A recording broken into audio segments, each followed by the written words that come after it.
So guys, it's a rainy day here in Florida. I wanted to do a video on a different topic, but we're getting the rain and I'm not complaining. So I'm just gonna do a short one, take you guys in, show you what these fabric bags or fabric containers are looking like with the soil that I'm putting in to get mixed in with organic matter for my fall garden season. And I'm also going to be showing you guys what the in-ground look like, because no matter how we go with these, yes, this is much easier to do gardening, but nothing can beat the natural good old way in-grounds. I was talking for about 7 minutes. I think I was recording and I wasn't recording. So here I went in with a few Scotch bonnet peppers into some of these containers because you know this is our summer season. We're going into hot time in Florida, so we don't grow a lot here in Florida during this time unless it's so-called hot weather crop, tropical things. So we have some Scotch bonnet peppers here. Over in the corner over there we have those sweet potatoes and a few cucumbers. Here guys, you can't be beat in-ground garden. This cannot be beaten. Yes, it is easier to do this over here. It is way easier to do potting or raised bed container gardening because you have less weed, less everything. It's much more manageable. However, the good old way, you cannot beat this. This is the traditional way and it cannot be beaten. Everything else is for convenience. But I'm just going to take you guys in. We have some corns down there. A few corns. They're late. I know that they're late. I'm just hoping that they will come and we can get something from them. Corns normally take about 80 to 90 days. Growing up, old timers tell you that corn took 3 months, so they are always spot on. And over here we have these tomatoes. These are the tomatoes that we had set in containers, the suckers that we had set in containers. Another one over there. I went away with the old one, took them out with the old ones that I told you guys that I would be riding with until the end. Well, they have reached their time. We have more tomatoes in here. These are all suckers from those mother plants.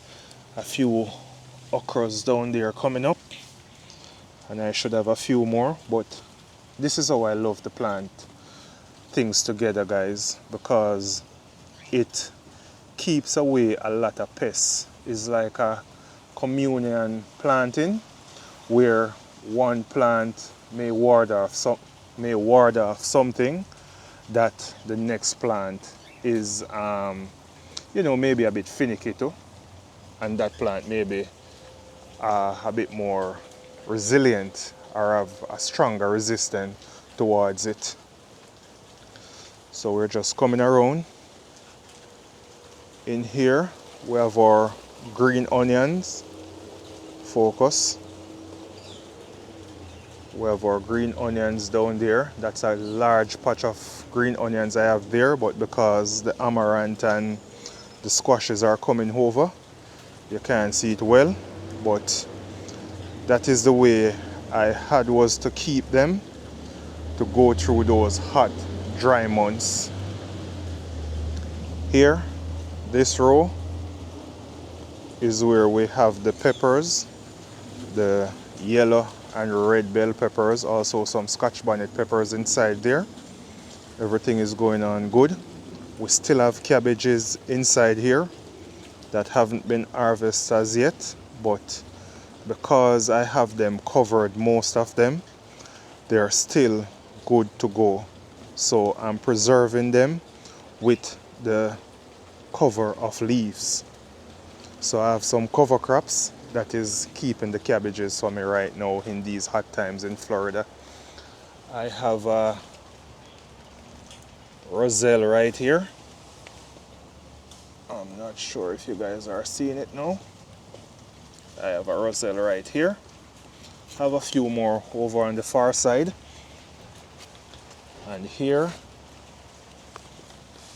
we have our collard greens still going. These things are kicking through the hot times. And now that we have had rain for 3 days now in a row, they're just bursting away. So this is a food garden right here. I can safely say there is no weed in it for most parts. Yes, you will have a what you call them now, Spanish needle here and there, and a few, well, I don't have any nutsedge in this garden, but nutsedge is a common weed in Florida here, and I'm going to tell you guys in another video how to get rid of your nutsedge, because nutsedge is one of those weeds that a lot of Florida gardeners have problems with. But this is how we're doing on a rainy day, our third day of rain, and this is what we're looking like. Tomatoes are beautiful. These are some more tomato suckers that we have in grow bags or grow containers. These are suckers from a plant that I've been keeping around since 2019. I think I've showed you guys that plant before. That plant is no longer with us, but the plant itself hasn't been around from 2019. Let me correct that. The mother plant of it, I've been taking suckers from the first plant that I got at the store in 2019, and I've been using the suckers right through until this day. So when these plants are mature, I'll be taking suckers from them, and I'll be keeping this tomato on the homestead because it's a very delicious one.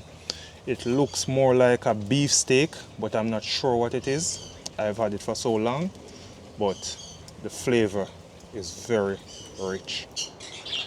I upweeded these 2 raised beds yesterday,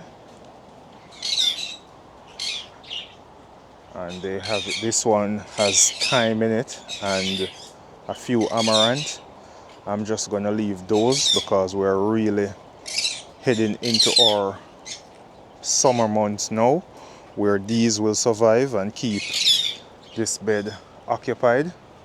Over here in this bed I have bell peppers, scotch bonnet peppers, amaranth, and this tomato. This is a volunteer tomato. This is the one I'm telling you guys I'm trying to keep, but on this side of the yard I have to keep it bushy.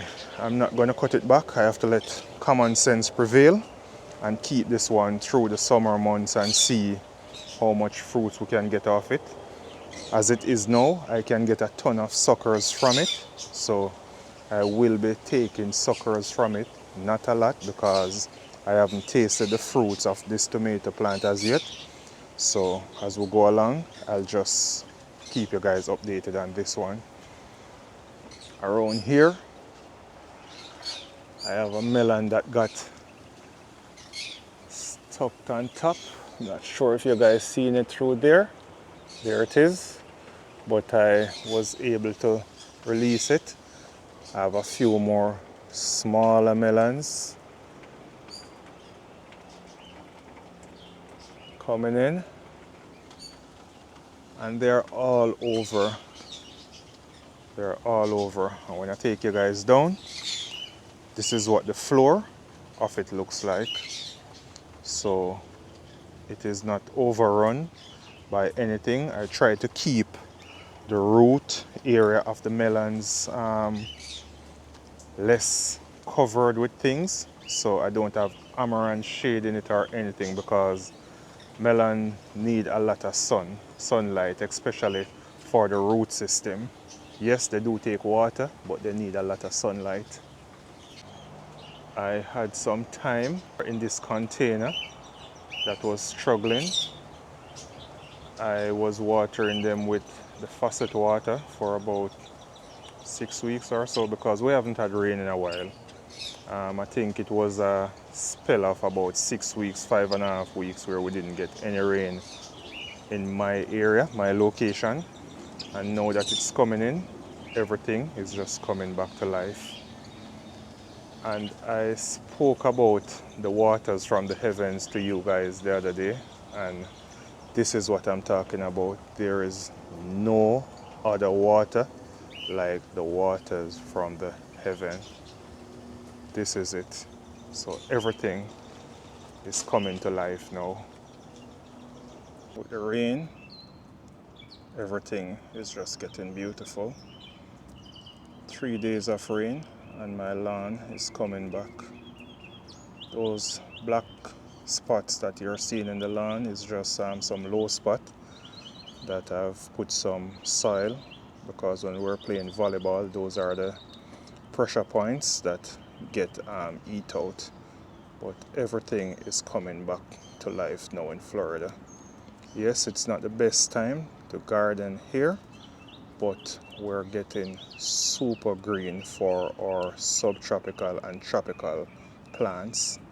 This is Bermuda grass here, so it loves the heat, but it has to do with about 2 to 4 inches of water per week here with our sandy soil. This is the front garden area, and everything is coming back to life. Keeping you guys updated on these pak choi. They're still big and beautiful. I'm not sure if this is week 2 or week 3 since we planted them, but this is what they're looking like. Hence why I tell you guys that if you're in an apartment and you have a small space, you can grow these things quickly and you don't have to worry most of the time. If you're in an apartment and you want to grow something like your pak choi, you don't have to worry about the season some of the time. If you have that overhead canopy and you're in an apartment, you can go ahead most of the time and grow these things. Just like this greenhouse, a lot of things that I may have problem with in the summer in Florida, I can chance them inside here and grow them because it's taking off a whole lot of that heat from my plants. I do urban homesteading, not just gardening. I have chickens also, I have meat rabbit, I do exotic birds. But for chickens, in my experience over the years, other than when I used to live in Jamaica and we just had chicken that we call common fowl or common chicken, they are heritage chicken though. So those chickens that you see in Jamaica that are just roaming, they are a heritage breed, but they are a mixed heritage breed that were brought there by the Spaniards and the French mostly. I think the British had little to do with chickens in Jamaica, but we do have a few Orpingtons in Jamaica also. But most of our chickens were brought there by the Spaniards and the French. This is not a history lesson. These are the buff Orpingtons.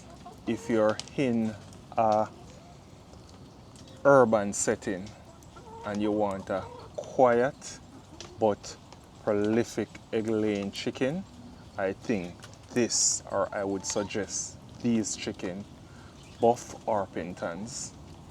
They give you the best of both worlds because I hatch my chickens.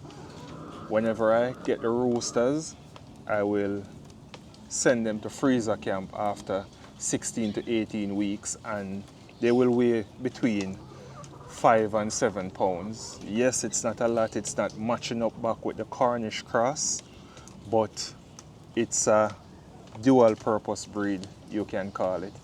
it's a heritage breed, so they have a long lifespan.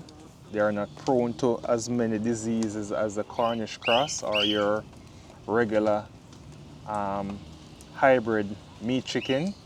They are a solid breed, and I get an egg per day from every hen in my coop here. So they're good, quiet, very docile, not aggressive, so they're good for the homestead. You won't be giving your neighbors any problem with noise. Yes, you may get that cattle once a day, but after that once a day, or after that one time for the day, that's basically it. And sometimes it's just one time for even the week with these chicken. I heard the rumors going around when we just started chicken here back in 2019 or 18 that the black Australorp were the chicken breed for urban homesteaders, but we have tried the black Australorp. We know people who have the black Australorp, and they're a very noisy breed. Yes, they are strong, they're resilient, they don't get diseases very easily, but they're very noisy for the urban homesteader. So my pick, this is not gospel, my pick would be the Buff Orpington. This is the best chicken in my opinion for urban homesteaders. Internet land, that was just a quick one from Countrymarro. It's a very rainy day. I just seized the opportunity because the rain had held up for a few. So I just wanted to post a video, something that made sense, something that you guys could have looked at until I can take you guys into the garden fully. So that's it from me, Countrymarro. God bless you all. You all be safe out there. Have a blessed one. Cheers.